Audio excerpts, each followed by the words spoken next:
Match தான் life கடைசி வரைக்கும் அடிச்சு நீ ஆடு மாம என் மாம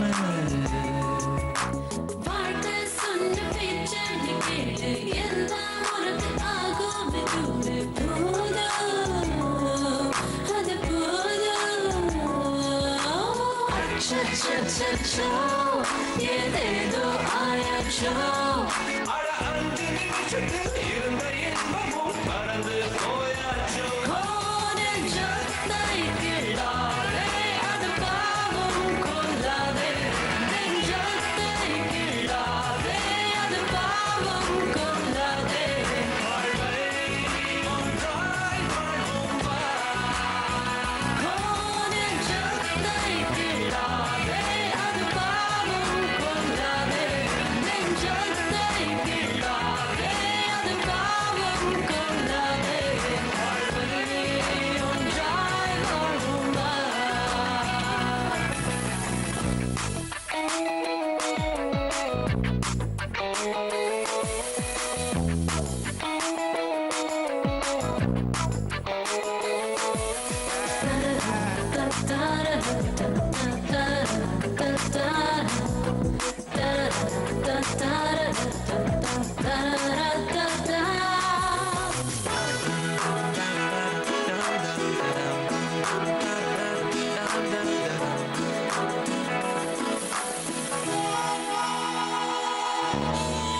மணலில் ஹவுஸ் கட்டினால் கடல் நீர் தான் இருக்குதா ஆன போதிலும் வீடு கட்டு நீ தினமும் முழுக்காமதான் டென்ஷன் தனக்கேறுதா தன்னன் தனிமைய கத்தி பாரணி ஓ இன்பம் கூடவே துன்பம் ஒட்டிக்கும் ரெண்டு பியூட்டிஃபுல் காம்போ இன்பம் பாதிதான் துன்பம் பாதிதான் Life's a wonderful rainbow கொஞ்சம் நீயும் யோசிச்சு பாரு உனக்கில்லை பேஜாரு அது பாவம் கொள்ளாதே நெஞ்சத்தை கிள்ளாதே அது பாவம் கொள்ளாதே ஒன்றாய் வாழ்வோம் வா.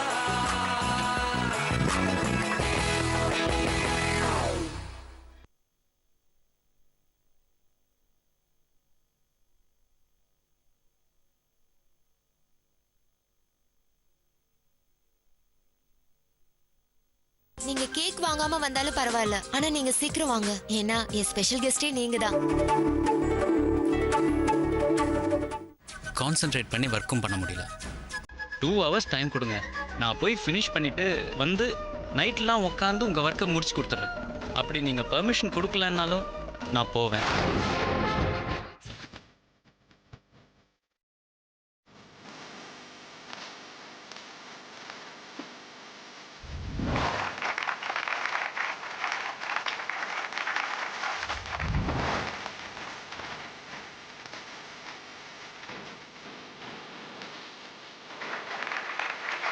வா காவியா.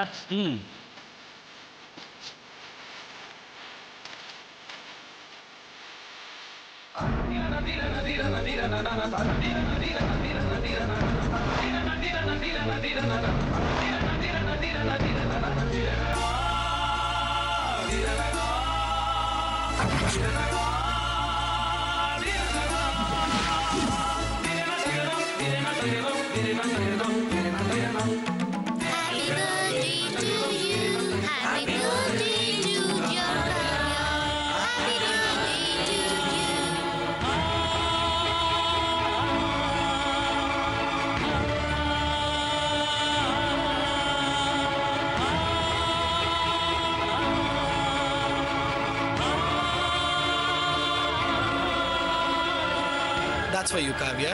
தேங்க்யூ. என் பர்த்டேக்கு கிடைச்ச பெஸ்ட் கிஃப்ட் இதுதான்.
என்ன மேடம் ரொம்ப சூடா இருக்கீங்க? நான் வேணா ஏசி இன்னும் கொஞ்சம் கூல் பண்ணி வைக்கவா? அட கொஞ்சம் திரும்புங்க. அச்சு உனக்கு கோவம் ஆகாதரின்னு பாட்டு பாடுற அளவுக்கு நான் சிங்கர்லாம் இல்லை. சரி உன் அண்ணனுக்கு பொண்ணு பார்த்த விஷயம் என்னாச்சு? விடுங்க. உங்களை பார்த்தாலே எனக்கு கோவமா வருது. பொது இடத்துல 4 பேர் முன்னாடி உங்க வைஃப் மாதிரி என்ன நடத்துறீங்க. எல்கேஜி படிக்கிற பொண்ணு மாதிரி கண்ட்ரோல் பண்ணி டார்ச்சர் பண்றீங்க. சரி நம்ம நல்லதுக்கு தான் சொல்றாருன்னு நானும் பொறுத்து போயிட்டு இருக்கேன். எல்லாத்துக்கும் ஒரு லிமிட் இருக்கு. இன்னைக்கு பிருந்தாக்கா வீட்டுல நான் காஃபி குடிச்சா என்ன குடி முழுகி போயிடும். எனக்கு வேண்டாம் எடுத்துட்டு போயிடுன்னு சொன்னதும் அக்கா மூஞ்சியே மாறிடுச்சு தெரியுமா. பணக்கார வீட்டுல வாழ்க்கப்பட்டதுனால ரொம்ப பந்தா கட்டுறேன்னு நினைக்க மாட்டா. ஏய் இதுக்குதான் இவ்வளவு பிபி வந்த மாதிரி கத்திட்டு இருக்கியா? உன் மேல எவ்வளவு பாசம் இருந்தா உனக்கு நல்லது செய்யணும்னு சொன்னேன். இப்படி கத்துற? நல்லதா? என்ன பெரிய நல்லது பண்ணிட்டீங்க? உங்க அக்கா வீட்டுல கொடுத்தாங்களே ஒரு காஃபி, பா கன்றாவி. என் வாழ்க்கையிலே அவ்வளவு கேவலமான காஃபி நான் குடிச்சதே இல்லை. சே நம்ப மாட்டல. சகோதரி பாசம் தடுக்குதாக்கும். சரி அதை விடு. உன் அண்ணனுக்கு பொண்ணு பார்த்த விஷயம் என்னாச்சு அதை சொல்லு. அதை ஏன் கேக்குறீங்க? அங்க போனதுக்கு அப்புறம் தான் தெரிஞ்சது அண்ணனுக்கே பொண்ணு பாக்குற விஷயத்துல விருப்பம் இல்லைன்னு. அங்க போய் எதேச்சும் மீட் பண்ற மாதிரி பிருந்தா பொண்ணு பாக்குற விஷயத்த சாதுரியமா பண்ணிருக்கா. என்னடி சொல்ற? எதுக்கு உங்க அக்கா இப்படி பண்றாங்க? அவ ஏதோ பெரிய திட்டம் போட்டு பண்ணிட்டு இருக்காங்க. அந்த பொண்ணு வீடு நிஜமாவே பெரிய இடம் தான் போல இருக்கு. ஒரே பொண்ணா எல்லா சொத்தும் கைக்கு வந்துட்டா அந்த பொண்ணை கைக்குள்ள போட்டுக்கிட்டு தான் நினைச்சதை சாதிக்கலான்னு அக்கா பகல் கனவு காண்றா. ஆனா கோயில நோஸ் கட் பண்ற மாதிரி அண்ணன் பிடிக்கலன்னு சொல்லிட்டு கிளம்பிடுச்சு. ஆனா அண்ணன் போனதுக்கு அப்புறம் கூட பொண்ணு வீட்டுக்காரங்க கிட்ட அலைன்ஸே முடிஞ்ச மாதிரி நகை சீர்வரிசை ரொக்கோன்னு பேசிட்டு இருக்கா. எனக்கு ரொம்ப டென்ஷன் ஆயிடுச்சுங்க. நீ சொல்றபடி பார்த்தா உங்க அக்கா ஏதோ பெருசா பிளான் போடுற மாதிரி தெரியுதே. உங்க அக்கா அடுத்து என்ன பண்ண போறாங்கறத பார்த்துட்டு உங்க அண்ணன் கிட்ட பேசணுமா வேணாமாங்கறத பத்தி நம்ம யோசிக்கணும். இல்லனா உங்க அண்ணன் நம்மள தப்பா நினைச்சிருவாரு. ஆமா கரெக்ட் தான். ஏங்க நான் ஒண்ணு கேட்டா தப்பா நினைக்க மாட்டீங்களே? சொல்லு. எங்க அக்கா கொடுத்த காஃபி நல்லா இல்லன்னு நிஜமா தான் சொல்றீங்களா? உன் தலையில அடிச்சு சத்தியம் பண்ணுமா? ஏன் உங்க தலையில அடிச்சு சத்தியம் பண்ணுங்க. பேசாம லைட் ஆஃப் பண்ணிட்டு தூங்குங்க.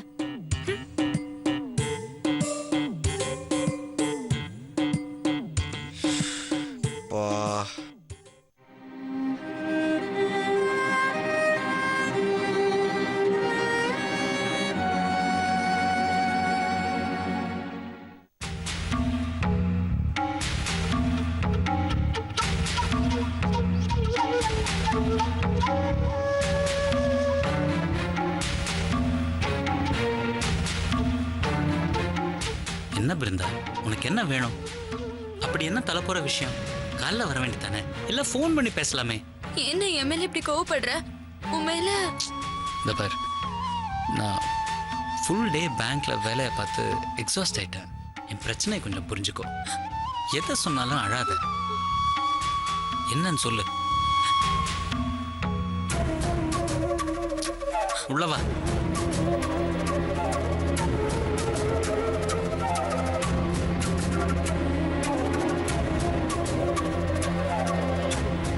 அண்ணா, அந்த பொண்ணு வீட்டுக்காரங்களுக்கு உன்னை ரொம்ப பிடிச்சிருக்குண்ணே. உன் மேல ரொம்ப மதிப்பு மரியாதையும் வச்சிருக்காங்க. உன்னை தவிர வேற நல்ல மாப்பிள்ளை கிடைக்காதுன்னு. பிருந்தா, அவங்க வீட்டில் எனக்கு பொண்ணு பிடிக்கலங்கிற விஷயத்த சொல்லிட்டேல்ல. நான் பட்டுன்னு போட்டு உடைக்க முடியாது இல்லைண்ணே. இரு சொல்லிட்டேன். ஆனாலும் அவங்க விட மாட்டேங்கிறாங்க. உன்கிட்ட பேச சொல்றாங்க. உட்காந்து பேசி ஒரு நல்ல முடிவுக்கு வர சொல்றாங்க. உனக்கு இந்த சம்மதத்துல ஏதாவது கண்டிஷன் இருந்தாலும். இது பாரு பிருந்தா, இதுக்காக தான் ஆரம்பத்துல இருந்து வேணான்னு தலைப்பாடா அடிச்சுக்கிட்டேன். எனக்கு இப்போ கல்யாணம் வேணாம், தயவு செஞ்சு இதை பத்தி பேசுறதா இருந்துச்சுன்னா வீட்டுக்குள்ள வராதீங்கன்னு ஒரு போர்டு அடிச்சு வைக்கட்டா? எனக்கு இப்போ கல்யாணம் வேணாம், தயவு செஞ்சு இதை பத்தி பேசுறதா இருந்துச்சுன்னா வீட்டுக்குள்ள வராதீங்கன்னு ஒரு போர்டு அடிச்சு வைக்கட்டா? தயவு செஞ்சு கொஞ்சம் புரிஞ்சுக்கும். சந்தியா கல்யாணத்துக்காக நிறைய கடன் வாங்கியிருக்கேன். அதை எப்படி அடிக்க போறேன், அடுத்து இமீடியட்டா ஏதாவது செலவு வந்துச்சுன்னா அதுக்கு என்ன பண்ண போறேங்கிறத பத்தி தான் நான் இப்போ யோசிச்சுட்டு இருக்கேன். இதை பாரு, அந்த பொண்ணு வீட்டுக்கு ஃபோன் பண்ணி, இப்போ அண்ணன் யாரையும் கல்யாணம் பண்ணிக்கிற நிலைமையில இல்லை, அதனால இது சம்பந்தமா இனிமே பேச வேண்டாம், உங்க பொண்ணுக்கு வேற ஏதாவது நல்ல இடத்துல பையனா பார்த்து முடிச்சுக்கோங்க அப்படின்னு சொல்லிடு. இது சொல்றதுக்கு உனக்கு கஷ்டமா இருந்துச்சுன்னா அவங்க நம்பர் எனக்கு கூட, நானே அவங்க கிட்ட பேசிக்கிறேன். ஓகேவா? இதுக்கு மேல நீ இல்ல வேற யாரும் என் கல்யாணத்தை பத்தி பேசக்கூடாது, அவ்வளவுதான்.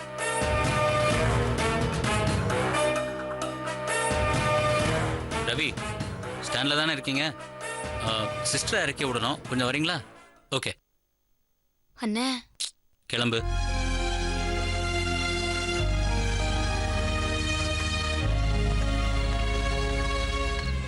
நாளைக்கு காலையில பேசு, இல்ல நான் பேசுறேன். கிளம்பு.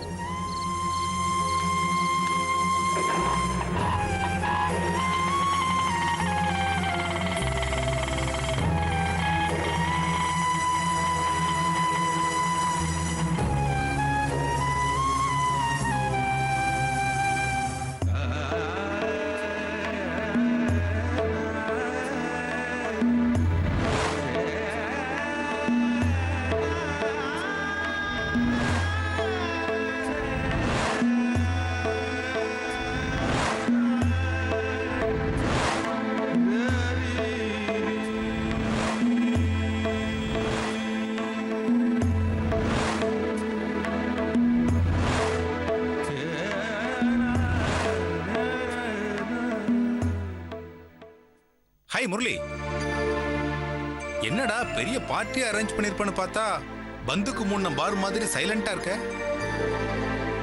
என்னடா ஆச்சு? பர்த்டே பார்ட்டில காவியா சர்ப்ரைஸ் ஆனாளா? ஏதாவது இன்ட்ரெஸ்டிங்கா நடந்துச்சா?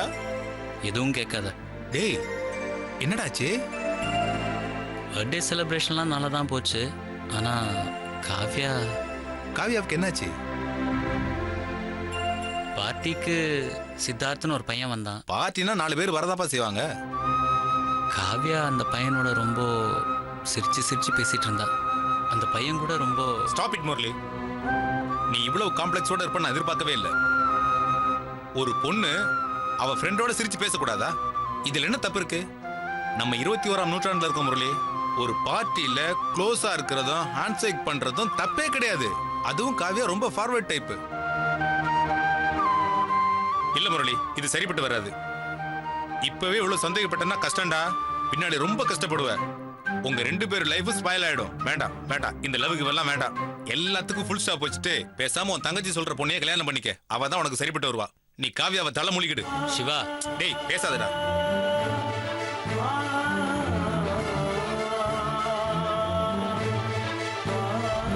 ரெண்டும் ஒரே மாதிரி இருக்குல்ல? நமக்குள்ள என்ன ஒரு வேவ்லென்த் இல்ல? இதை நான் இன்னைக்கு போட்டுக்க போறதில்ல. உங்க கையால வாங்கி கொடுத்ததை தான் போட்டுக்க போறேன்.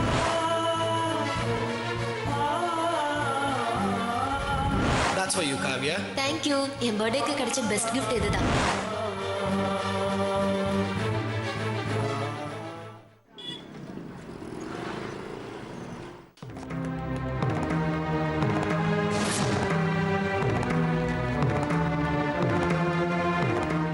ஏய் முரளி, என்னடா புது பழக்கம் இது? டெய்லி உன நான் தாண்டா பிக்கப் பண்ணிட்டு பேங்க் வருவேன். இன்னைக்கு நீயே தனியா வந்துட்ட. நேத்து நீ அப்படி பேசுனது சட்டுன்னு கோவம் வந்துருச்சுடா. அதான் என்ன பேசுறதுன்னு யோசிக்காம படபடன்னு பேசிட்டேன்டா. அது உனக்கு பிடிக்கலன்னா என்கிட்ட போன்ல பேசிருக்கலாம்ல, இல்ல நேர்ல வந்தாவது என்கிட்ட சொல்லிருக்கலாம்ல. டேய், அதை விட்டுட்டு நீ பாட்டுக்கு தனியா வந்துட்டிய. வீடு பூட்டி இருக்கிறத பார்த்ததும் பயங்கரமா மூட் அவுட் ஆயிட்டு தெரியுமா? டேய், காலங்காத்துல எமோஷனலா பேசி பிளேடு போடாத. ஃபூல் கோச்சுக்கிட்டு போனாதான் தனியா போடுமா? ஏதாவது இம்பார்ட்டன்ட் வேலை இருந்தா சீக்கிரமா கிளம்பி வரதில்ல. நேற்று முடிக்க வேண்டிய ஒர்க்கெல்லாம் பெண்டிங் இருக்கிறதுனால காலையே சீக்கிரமா கிளம்பி வந்துட்டேன். ஆல்மோஸ்ட் முடிஞ்சு போச்சு. இல்லைன்னு வச்சுக்க அந்த கடுவம் பூனை வந்து அந்த கண்ணாடியல் மேலே கீழே லிஃப்ட் மாதிரி ஏற்றி இறக்கி உங்களுக்கெல்லாம் கமிட்மெண்ட் இல்லையான்னு ஃப்ரீயாக ஒரு கிளாஸ் எடுக்கும். தேவையா? போப்போ போய் வேலையை பாரு. பார்க்குறேன். ஆனால் அதுக்கு முன்னாடி எனக்கு ஒரு ப்ராமிஸ் பண்ணு. என்ன ப்ராமிஸ்? தண்ணி பாட்டி வேணுமா? அது இல்லடா. பின்ன பர்ஸ் எடுக்காத மாதிரி எந்த விஷயமா இருந்தாலும் நான் ப்ராமிஸ் பண்ணுறேன். மேட்டர் சொல்லு. இத பாரு, எந்த சூழ்நிலையிலையும் யார் என்ன சொன்னாலும் அனாவசியமா காவியாவை சந்தேகப்பட்டு பேச மாட்டேன். ஏன் மனசால கூட அப்படி நினைக்க மாட்டேன்னு சத்தியம் பண்ண. டே இடியட், நான் என்ன காவியாவை பற்றி அப்படி நினச்சிட்டேன்னு கன்ஃபார்மாக பண்ணேன். ஏதோ தோணுச்சு சொன்னேன். உன்னை விட வேற யாரா எனக்கு பெஸ்ட் ஃப்ரெண்ட்? எக்ஸ்பிரஸ் பண்ணணும்னு தோணுச்சு, அவ்வளோதான். கேன்சர் எய்ட்ஸை விட ரொம்ப டேஞ்சர் இந்த சந்தேகம் தான். அன்னைக்கு ஷேக்ஸ்பியர் காலத்துல இருந்து இன்னைக்கு ஃபேஸ்புக் காலம் வரைக்கும் சந்தேகம் சம்பந்தப்பட்டவங்களை சாகடிச்சிரும். அதுவும் உன்ன மாதிரி பர்ஃபெக்ட் ஜென்டில்மேனுக்கு அது வரவே கூடாது. உன் சந்தோஷத்தை சாகடிச்சிரும், நிம்மதி போயிரும். ஏற்கனவே லேட்டா மேரிட் லைஃப்ல என்ட்ரி ஆற உனக்கு இதனால ஃபியூச்சர்ல எந்த பாதிப்பும் வந்துடக்கூடாதுன்னு அப்படி சொன்னேன்.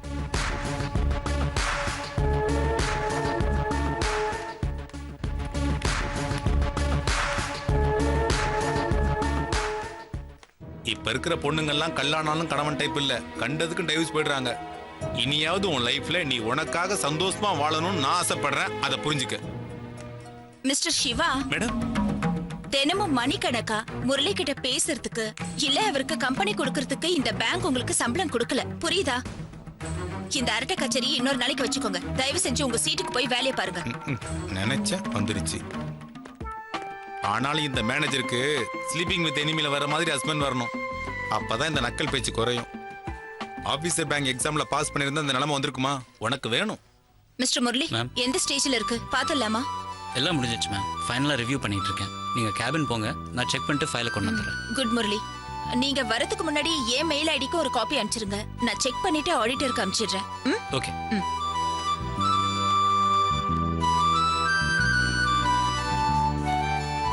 ஒரு சந்தேகம் கேட்கலாமா? நோ. ஆபீஸ் டைம்ல யாரும் யாருக்கிட்டையும் பேசக்கூடாதுன்னு மேனேஜர் ஸ்ட்ரிக்டா கண்டிஷன் போட்டிருக்காங்க. உங்களுக்கு என்ன கிளாரிபிகேஷன் வேணும்னாலும் கவர்மெண்ட் ஆபீஸ் மாதிரி மனு எழுதி போடுங்க, பதில் வரும். ஏங்க, ஃபாரின்ல இருந்து என் பையன் 5 லட்சம் ரூபாய் பணம் அனுப்புறதா சொல்லியிருக்கான். அதை டாலர் மதிப்புல போடுறதா இல்ல நம்ம ஊர் பணத்தோட மதிப்புல போடுறதான்னு கேட்க வந்தா நீங்க ரொம்ப தெனாவட்டா பதில் சொல்றீங்களே. நான் வேற நல்ல பேங்கா பார்த்து போடுகிறேன் சார். ஷப்பா முடியலடா சார். வாய் எவ்வளவு பட்டாலும் திருந்தவே மாட்டேன். அந்த ஆளு போய் மேனேஜர் கிட்ட கம்ப்ளைண்ட் பண்ணா என்னடா பண்ணுவ? அவ்வளவுதானே? என்ன வேலையை விட்டு தூக்கிடுமா? பொட்டி கடை வச்சு பொழைச்சுக்கிறேன். திருந்தவே மாட்டடா நீ. வாங்க முரளி. வச்சிட்டு போங்க, நான் பார்த்துட்டு கூப்பிடுறேன். மிஸ்டர் முரளி. Yes ma'am. உங்ககிட்ட ஒரு விஷயத்தை கேட்கலாமா? நேத்து மார்னிங் ராமநாதன் கிட்ட உங்களுக்கு போன்ல உங்களுக்கு பொண்ணு பார்க்க போறதா சொன்னீங்க. ஆனா ஈவினிங் வந்து ஏதோ கேர்ள் ஃப்ரெண்ட் கூட பார்ட்டிக்கு போறதா சொல்லிட்டு இருந்தீங்க.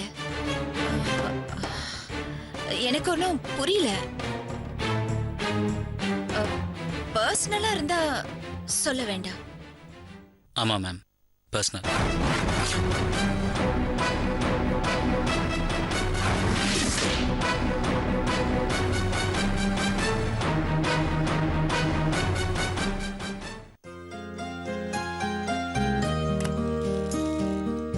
காவ்யா, உன்னை பார்க்க ஒரு பையன் வந்திருக்கான். என்ன பார்க்கவா? யாரு? பேர் ஏதோ சித்தார்த்தன்னு சொன்னான். யாரு? சித்தார்த்தா? உள்ள கூப்பிட்டு உட்கார வச்சியா? குடிக்க ஏதாவது கூட, நான் ஏதோ 2 மினிட்ஸ்ல வரேன். இந்த பாரு காவ்யா, ஆம்பளை பசங்க வீட்டுக்கு தேடி வந்தா உங்க அப்பாக்கு பிடிக்காது. சொல்லிட்டேன், அவர் குணம் உனக்கு தெரியாது. உன்னையும் என்னையும் ஏதாவது பேசினா பரவாயில்ல, உன்னை தேடி வந்த கெஸ்ட பேசினா அது உனக்கு தானடி அவமானம். காலேஜ் விஷயத்தை காலேஜோட வச்சுக்கோ, வீட்டுக்கு கூட்டுற வேலையெல்லாம் வச்சுக்காத. நான் போய் உட்கார சொல்றேன், கடகடன் வந்து பேசிட்டு அனுப்பு. உங்க அப்பா வர டைம் ஆச்சு, தேவையில்லாத பிரச்சனை வேணாம்.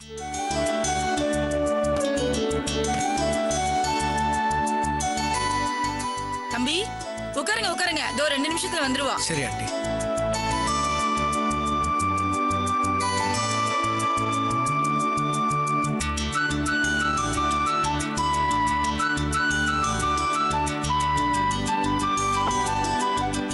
தம்பி காஃபி எடுத்துக்கோங்க. எதுக்கு உங்களுக்கு மீன்ஸ் ராமு? வீடு தேடி வந்தவங்க நாங்க வெறுங்கையோட அனுப்ப மாட்டோம். எடுத்துக்கோங்க. Thank you aunty.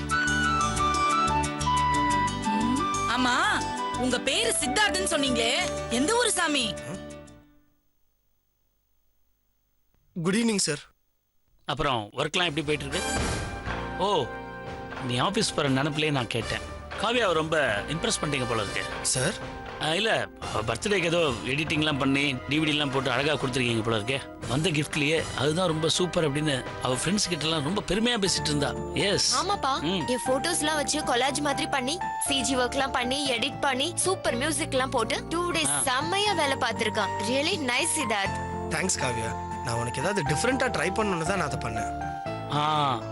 எதை பண்ணாலும் ஒரு டிஃப்ரெண்டா பண்ணணும். ஆக்சுவலா என்னோட ஃப்ரெண்டு பொண்ணோட மேரேஜ் வீடியோல ஒருத்தன் ஒன்ன மாதிரியே அந்த பையன் போட்டோ வந்து பொண்ணு கையில இருக்குது, பொண்ணு கையில பையன் போட்டோ இருக்கிற மாதிரி, இந்த பூல இருந்து முகம் வர மாதிரி, பறந்து போற மாதிரி இப்படிலாம் செஞ்சு கொஞ்சம் டிஃப்ரெண்டா பண்ணியிருந்தான். அது ரொம்ப நல்லா வந்திருக்கு. ஆகா ஓஹோன்னு சொன்னாங்கன்னா பாத்தீங்க, நானே 2-3 கல்யாணத்துக்கு ரெக்கமெண்ட் பண்ணியிருக்கேன்.